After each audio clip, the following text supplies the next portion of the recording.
Last time we talked about alcohol. Many viewers reacted by saying, "Wow, alcohol has so many harmful effects. I'm so scared I need to light up a cigarette to calm down." But since we've already covered alcohol, it's only natural to talk about smoking next. Compared to alcohol's long history, tobacco has only been a human habit for about 400 years.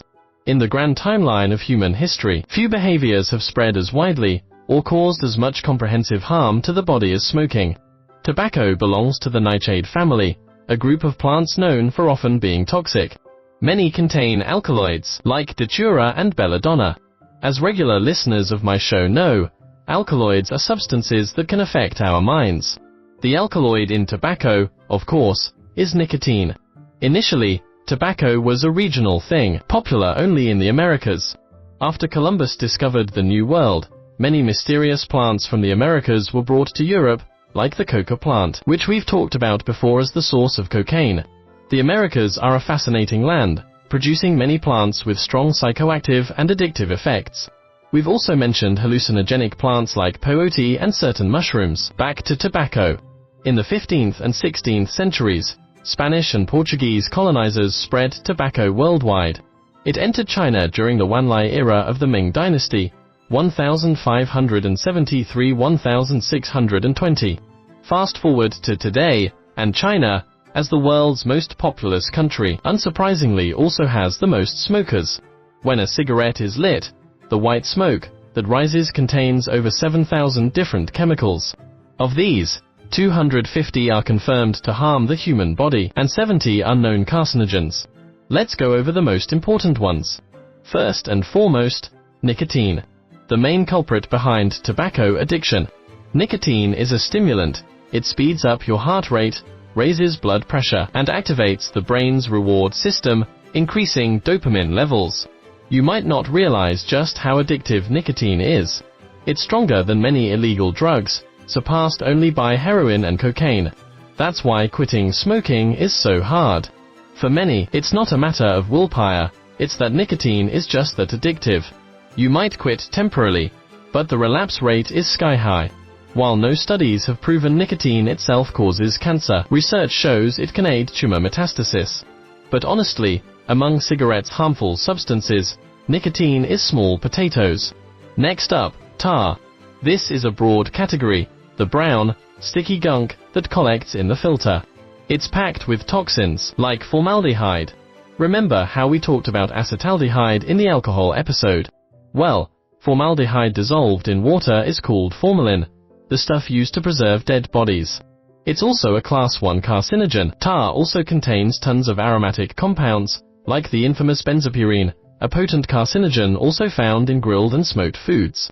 Then there's cyanide in tar, not a carcinogen, but extremely poisonous. We'll cover it in a future episode. Historically, cyanide has been used in assassinations. Tar also contains ammonia and phenols, which damage the body in various ways. After tar, let's talk about carbon monoxide, a deadly gas in cigarette smoke, produced by incomplete combustion. Because carbon monoxide binds to hemoglobin more strongly than oxygen, it hijacks hemoglobin, preventing oxygen transport. This leads to tissue and cell hypoxia, the same mechanism behind carbon monoxide poisoning. And this gas is constantly inhaled while smoking. But wait, there's more. Tobacco also contains radioactive substances, the most famous being polonium-210. This brings us to Marie Curie. You probably know she studied radioactive elements, like radium. Well, she also discovered polonium. This stuff is intensely radioactive, 5,000 times more so than radium, and 250,000 times more toxic than cyanide. 1 gram could kill 10 million people. I'm not joking. Radioactive elements directly damage our DNA. Marie Curie herself died from prolonged exposure to radiation, as did her daughter Irene, a Nobel Prize-winning chemist who studied radium and died of acute leukemia. And this stuff is in cigarettes. Some joke that the most radioactive place on Earth is a smoker's lungs, but the harms don't stop there. We often hear that secondhand smoke is worse than smoking, but most don't know why. It's about combustion. When you actively inhale a cigarette, the burn temperature reaches 950 degrees Celsius, creating a more complete combustion. But when a cigarette burns passively, like between puffs, it's only 350 degrees. The sidestream smoke from this incomplete combustion contains even more toxins. That's why secondhand smoke is deadlier. In 2009, Harvard's Cancer Center introduced the concept of third-hand smoke, the residue left on hair, skin, clothes, walls, and carpets after smoke dissipates. These chemicals slowly re-enter the air, and some react to form new toxins. In short, if someone smoked in a room, it's now a toxic space. For kids who crawl around and touch everything, third-hand smoke is a major risk.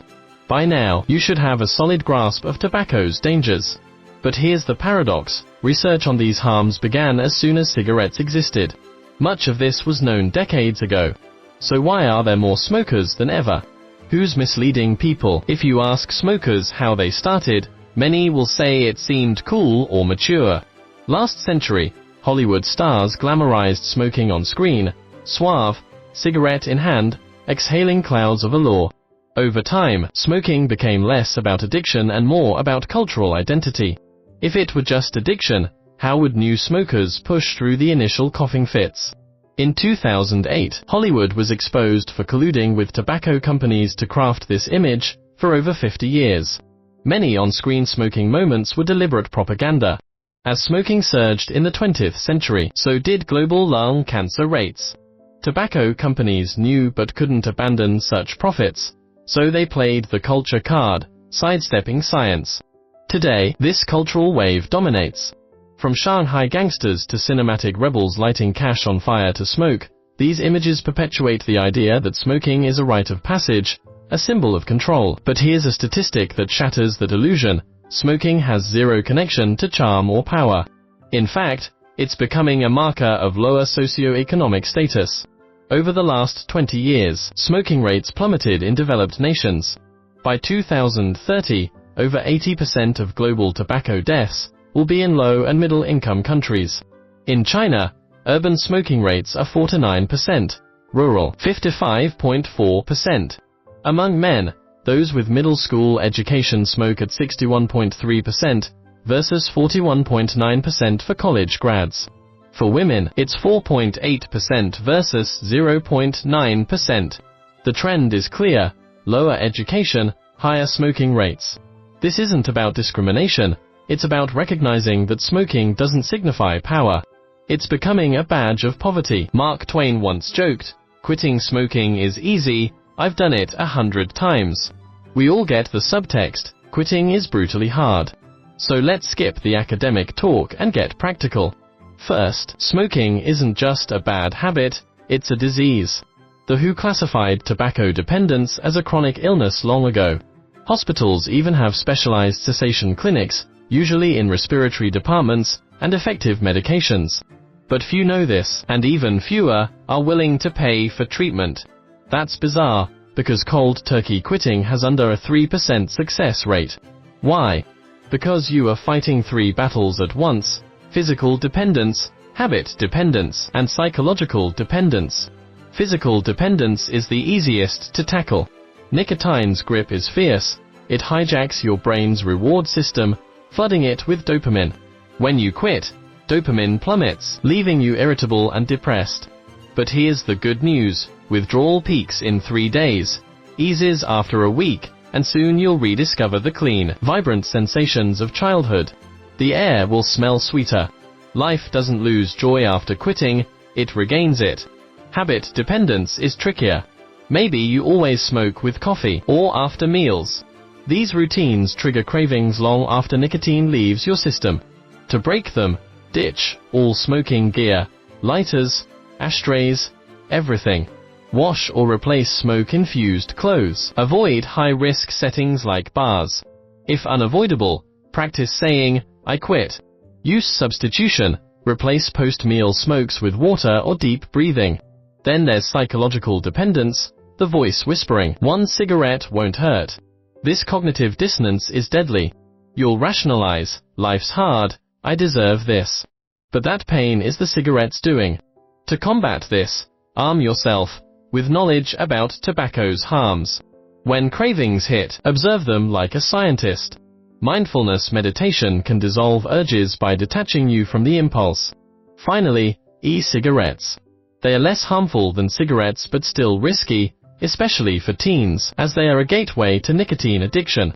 For long-time smokers, regulated e-cigarettes might help transition, but the goal should be total nicotine freedom. That's it for today. If you found this helpful, share it with someone trying to quit. And remember, every day without tobacco is a victory. Make sure to hit that subscribe button, give this video a thumbs up, and share it with your friends and family. Thanks a bunch.